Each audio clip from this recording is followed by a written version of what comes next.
इस वक्त आप आराम से बैठकर इस वीडियो को देख रहे हैं, मगर मैं आपको कहूं, आज जिस जगह पर आप अभी बैठे हो वो जमीन आज से करोड़ों साल पहले 8,500 डिग्री के तापमान से उबल रही थी, या जिस जगह पर आप बैठे हैं वो जगह लाखों सालों तक बर्फ से ढकी हुई थी।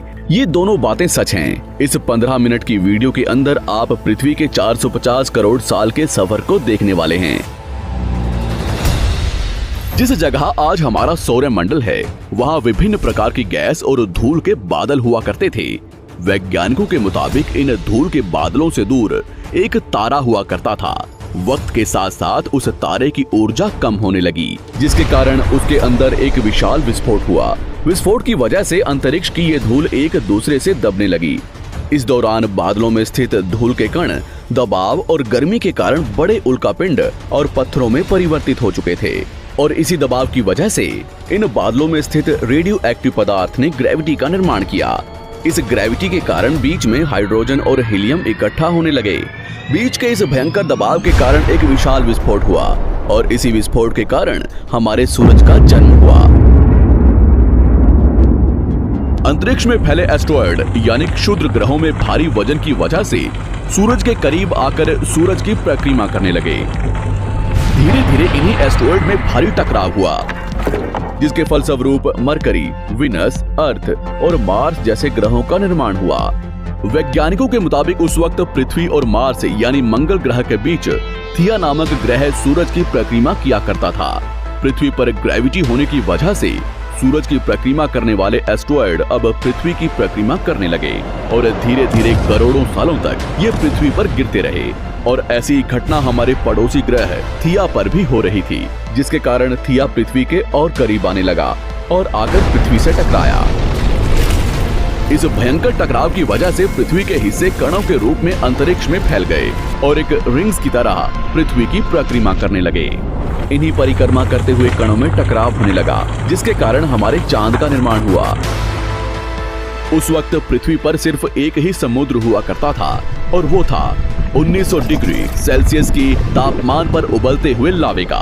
उबल रही थी वो सारी चीजें जिसे आज आप अलग अलग नाम से जानते हैं। वक्त के साथ साथ पृथ्वी धीरे धीरे ठंडी हो रही थी, जिसके कारण पृथ्वी के भारी तत्व जैसे धातु और रेडियो एक्टिव पदार्थ पृथ्वी के केंद्र में जाकर इकट्ठा हो गए, और हल्के पदार्थ पृथ्वी की सतह पर आ गए। लाखों सालों तक पृथ्वी पर उल्कापिंडों की बरसात हुई, और इन गिरते हुए उल्कापिंडों में जमा था नमक, मिनरल्स और पानी। करोड़ों सालों तक इन उल्कापिंडों की बरसात होती रही, और धीरे धीरे पृथ्वी की ऊपरी सतह पानी से ढकने लगी। वैज्ञानिकों के मुताबिक यही वो वक्त था जब दूर गहरे पानी के अंदर निकलते ज्वालामुखियों से पहली बार सूक्ष्म जीवों का निर्माण हुआ। लाखों सालों बाद एक वक्त ऐसा आया जब पृथ्वी की पूरी सतह पानी से ढक चुकी थी। हमारी पृथ्वी के सबसे अंदर का कोर रेडियो एक्टिव पदार्थ से बने होने की वजह से हरदम गर्म होता रहता है, लेकिन जब भी पृथ्वी की ऊपरी जमीन ठंडी हो जाती है, तब पृथ्वी के अंदर की गर्मी बाहर नहीं निकल पाती, जिसके कारण ज्वालामुखियों का निर्माण होता है। और उस वक्त कुछ ऐसा ही हुआ। पानी से ढकी हुई पृथ्वी पर हजारों की तादाद में ज्वालामुखी निकलने लगे, और आने वाले लाखों सालों तक इन ज्वालामुखियों का निकलना जारी रहा, जिससे पानी के ऊपर जमीन का निर्माण हो रहा था। इस वक्त भी पृथ्वी पर वातावरण ना होने की वजह से अंतरिक्ष से उल्कापिंडों की बरसात हो रही थी। आज से लगभग 300 करोड़ साल पहले पृथ्वी पर ऐसा वक्त आया जब पृथ्वी का वातावरण लगभग स्थिर होने लगा था। ज्वालामुखी निकलने धीरे हो गए थे, और पृथ्वी का एक दिन 12 घंटे का हुआ करता था। साल बीतते गए, और धीरे धीरे ये सूक्ष्म जीव विकसित होते गए और समूह में रहने लगे।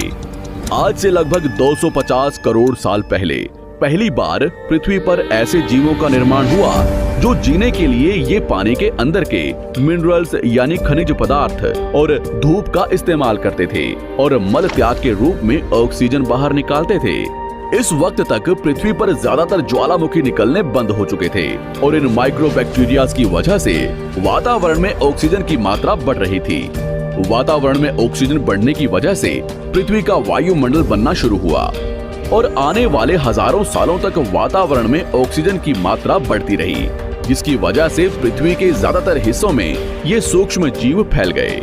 हजारों सालों बाद एक वक्त ऐसा आया जब पृथ्वी में ज्यादा ऑक्सीजन बढ़ने के कारण ये सूक्ष्म जीव मरने शुरू हो गए। उस वक्त तक पृथ्वी का वातावरण ठंडा होने के साथ साथ ऑक्सीजन से भी भर चुका था, जिसके कारण जमीन और वातावरण में स्थित आयरन यानी लोहे के मिनरल्स पानी में स्थित ऑक्सीजन से रिएक्ट होने लगे। और एक वक्त ऐसा आया जब पृथ्वी की जमीन आज के मार्स के जैसे लाल हो चुकी थी। वक्त बीतने के साथ साथ धरती की टेक्टोनिक प्लेट्स में दरार होने लगी, जिसके कारण पृथ्वी के अंदर का लावा जमीन की तरह कई लाखों सालों तक खुला उबलता रहा। और यही वो कारण था जिसके कारण पृथ्वी के वातावरण में कार्बन डाइऑक्साइड की मात्रा बहुत बढ़ गई और पृथ्वी पर एसिड की वर्षा शुरू हो गई। एसिड रेन की वजह से पृथ्वी का तापमान घटने लगा और तापमान इतना घटा कि पृथ्वी के ऊपर स्थित पानी बर्फ में परिवर्तित होने लगा। पृथ्वी पर पहली बार भयंकर आइस एज आया। इस वक्त पूरी पृथ्वी सफेद बर्फ से ढक चुकी थी। आमतौर पर जब धरती पर सूरज की किरणें गिरती हैं, तब जमीन उन किरणों को सोख लेती है, मगर क्योंकि पूरी पृथ्वी बर्फ से ढक चुकी थी और क्योंकि बर्फ सफेद और चमकीली होती है, जिसके कारण सूरज की किरणें धरती पर गिरने के बाद वापस चली जाती थी। इसी कारण से पृथ्वी कई लाखों सालों तक बर्फ से ढकी रही, मगर फिर से पृथ्वी के अंदर स्थित गर्मी ज्वालामुखी के रूप में निकलना शुरू हो गई और इन ज्वालामुखियों से निकलने वाली गर्मी ने बर्फ को पिघलाना शुरू कर दिया। इसी बीच पृथ्वी की गहराई में बचे कुछ सूक्ष्म जीव धीरे धीरे बदल रहे थे और अब वो ऑक्सीजन को अपने शरीर को बड़ा और जटिल बनाने के लिए इस्तेमाल करने लगे थे। इस बीच पानी में अलग से भी छोटे समुद्री पौधे निकलने शुरू हो चुके थे। बाहर जैसे जैसे ज्वालामुखी निकल रहे थे, वैसे वैसे वातावरण कार्बन डाइऑक्साइड की वजह से गर्म हो रहा था। वक्त के साथ साथ बर्फ तो पिघलने लगी, मगर धरती पर फिर से एसिड की वर्षा शुरू हो गई, जिसके कारण फिर पृथ्वी ठंडी होने लगी और फिर पृथ्वी की ज्यादातर सतह बर्फ से ढक गई। ऐसा बार बार कई हजारों सालों तक होता रहा और इसी कारण से अब समुद्री जीव धीरे धीरे वातावरण के हिसाब से विकसित हो रहे थे। इस बीच कई सारे जीव और समुद्री जंगल्स विलुप्त हो गए, मगर जो बच गए वो धीरे धीरे पृथ्वी के बदलते तापमान के हिसाब से ढलते गए और अब हजारों सालों बाद समुद्री पेड़ बर्फ की वजह से पूरी तरह से मरते या सूखते नहीं थे। अब सूक्ष्म जीव समुद्री जीव बन चुके थे।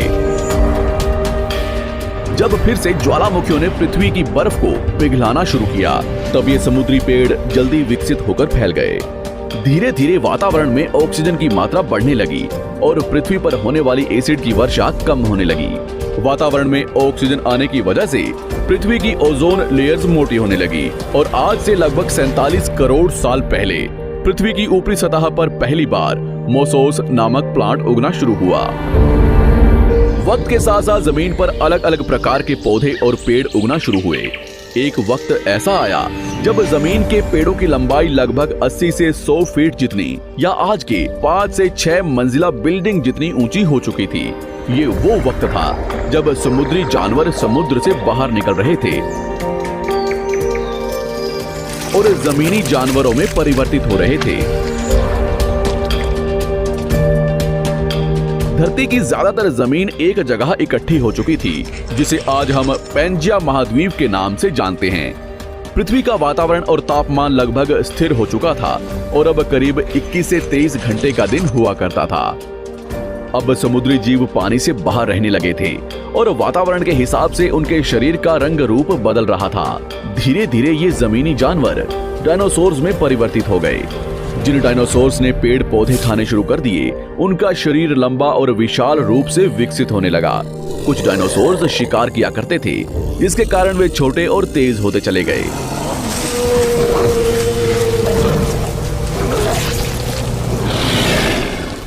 पृथ्वी की ऊपरी जमीन एक जगह इकट्ठी होने के कारण ज्यादातर जमीन रेगिस्तान और बंजर हो चुकी थी।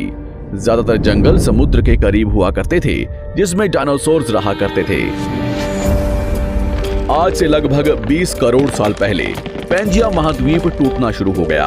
पैंजिया के विभाजित होने की वजह से पृथ्वी की ज्यादातर ऊपरी जमीन पानी के संपर्क में आने लगी, जिसके फलस्वरूप पृथ्वी पर हरियाली बढ़ती गई, जिस वजह से डायनासोर्स और ज्यादा विभिन्न और विशाल होते चले गए। डायनासोर्स ने आने वाले लगभग 20 से 30 करोड़ सालों तक पृथ्वी पर राज किया। उस वक्त डायनासोर्स समुद्र से लेकर जमीन और आसमान तक पूरी पृथ्वी पर राज किया करते थे। इस दौरान अफ्रीका से टूटा भारत सीधे आकर आज के तिब्बत से टकराया और इस टकराव की वजह से हिमालय का निर्माण हुआ। आज से लगभग 6.5 करोड़ साल पहले पृथ्वी की तरफ आज के माउंट एवरेस्ट से भी बड़ा लगभग 4.5 लाख करोड़ किलो जितना वजनिया उल्कापिंड लगभग 80,000 किलोमीटर प्रति घंटे की स्पीड से पृथ्वी की तरफ आ रहा था। पृथ्वी की सतह को छूते ही उसमें भयंकर आग लगी और वो जलते हुए सीधा पृथ्वी से टकराया। इस टकराव से निकलने वाली ऊर्जा आज के 10 करोड़ परमाणु बम एक साथ फटने के बराबर थी। जहां ये उल्कापिंड गिरा, वहां के जानवर और पेड़ तुरंत भाप बनकर जल गए। गिरते ही पृथ्वी पर पूरी तरह धूल फैलने लगी, समुद्र में भयंकर बाढ़ आने लगी। भूकंप और आग ने पृथ्वी को जलाना शुरू कर दिया। कुछ ही घंटों में पूरी पृथ्वी के वातावरण में हानिकारक गैस और धूल की वजह से पृथ्वी नर्क हो चुकी थी। डायनासोर्स घुटन, आग और भूखमरी से पूरी तरह विलुप्त हो गए। इस वक्त हमारे पूर्वज जमीन के अंदर रहा करते थे, जिसके कारण वो इस विशाल प्रलय से बच गए। पृथ्वी का वातावरण पूरी तरह से काला और अंधेरा हो चुका था, जिससे धूप भी जमीन तक नहीं पहुंच पा रही थी। पृथ्वी के पेड़ और ज्यादातर जानवर विलुप्त हो गए। वातावरण में धूल और हानिकारक गैस के कारण पृथ्वी पर फिर से एसिड की वर्षा शुरू हो गई और फिर पृथ्वी ठंडी होकर बर्फ से ढक गई। लेकिन इस बार पृथ्वी की बर्फ लाखों सालों तक नहीं जमी रही और 80 से 90 हजार साल बाद ये बर्फ पिघलनी शुरू हो गई। जैसे ही धरती पर वातावरण फिर से पहले जैसा होने लगा, वैसे ही ये छोटे जीव जमीन से बाहर आना शुरू हो गए। उस वक्त पृथ्वी की बर्फ पिघलनी शुरू ही हुई थी, जिसके कारण अफ्रीका में घने ठंडे जंगल हुआ करते थे और इसी बीच ये जमीनी जीव बंदरों में परिवर्तित हुए। मगर जैसे जैसे पृथ्वी गर्म होने लगी, वैसे वैसे अफ्रीका के ये जंगल सूखने लगे। जंगल की चीजें खाने वाले बंदरों को खाने की कमी होने लगी। खाने की तलाश में इन बंदरों ने अपने पैरों पर चलना शुरू कर दिया, जिससे उन्हें दूसरे जानवरों के शिकार करने में मदद मिलती थी। धीरे धीरे बंदर एप्स यानी वानर में परिवर्तित हुए। खाने की तलाश में ये एप्स पृथ्वी के दूसरे हिस्सों में फैलने लगे और धीरे धीरे उनके शरीर का रंग रूप वहां के मौसम के हिसाब से बदलता गया। वक्त के साथ साथ हम आदिवासी बने। हमने हथियारों से लेकर आग का आविष्कार किया। हम धीरे धीरे इंसान के रूप में विकसित हुए। हमने धर्म से लेकर परिवार, भाषा और संस्कृति का निर्माण किया और वक्त के साथ साथ हम विकसित होते चले गए और आज हम इस पृथ्वी की सबसे विकसित प्रजाति बन चुके हैं। पृथ्वी को आज के जैसे बनने में लगभग 450 करोड़ साल का वक्त लगा है और हमें एक छोटे जमीन में रहने वाले जानवर से इंसान बनने में कई लाखों सालों का। मगर हमने इन 100 सालों में जितना पृथ्वी को गंदा और तबाह किया है, उतना आज तक किसी भी प्रजाति ने नहीं किया होगा। हम फिर से धरती को गर्म कर रहे हैं और कार्बन डाइऑक्साइड की मात्रा बढ़ा रहे हैं। वैज्ञानिकों का मानना है कि पृथ्वी पर फिर से विशाल परिवर्तन होने वाला है। भविष्य में पृथ्वी कैसी होगी, जानेंगे हमारी अगली वीडियो में।